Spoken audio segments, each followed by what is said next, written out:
Man is on the run tonight after he pretended to be someone else, not once, but twice. Yeah, the fake names worked at tricking two different law enforcement agencies. Local 12's Megan Mangello was live where he was last seen with more on this really interesting story. Megan, good evening. Well, good evening, Kyle and Paula. Jacob Baxter was last seen here in Covington walking around the Ron Sunoco gas station behind me Saturday morning about 9:30. Now, he got here because he rode a cab from the Kenton County Detention Center. The detention center not only released him by mistake, they gave him a cab voucher, as they normally do with inmates, to be on his way. This is Jacob Baxter's mugshot from his arrest Friday in Kenton County. One big problem, the name under the picture is Mason Pew. Wright Police say that's because when he was stopped by an officer in the Chick-fil-A parking lot for driving a stolen vehicle, he said his name was Mason Pew. The officer wrote in the arrest report that he, quote, detained Mr. Pew.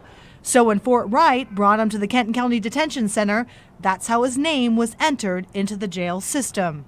So he wasn't fingerprinted? He was fingerprinted, okay. Yes, but his identification wasn't back yet to say, we still thought we had Mason Pew at that point, if that makes sense. And then when they leave, they're not fingerprinted again? No, ma'am. Okay. No. In the full-body booking photo of Baxter pretending to be Mason Pew, you can see his legs are spread. Pew's height is listed at 5 feet 6 inches tall. Baxter, in his mugshot from 2018 when he was sentenced for possession of meth, is listed at 6'1". The next mix-up came when jailers went to do an early Saturday morning release from the holding cell. They called the name of Joshua Baker. That's when Baxter saw his next opportunity. And it's our job to verify, the right person gets released. And in this case, obviously there was some error somewhere and we need to get to the bottom of what happened.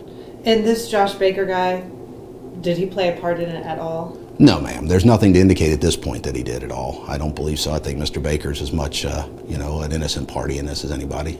Baker, who's listed as 5 feet 4 inches, was arrested for alcohol intoxication. You can see the obvious differences in the booking photos.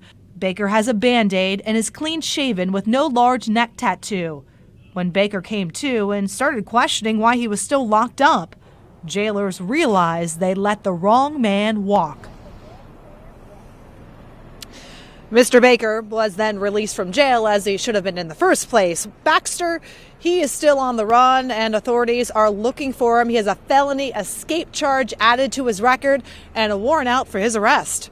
Reporting live in Covington, Megan Mangello, Local 12 News. All right, Megan, thank you. Hopefully police can catch up with him soon. Now here's another look at Jacob Baxter. Take a good look at that photo on your screen. He has a large tattoo with script writing on his neck. If you see him, call 911.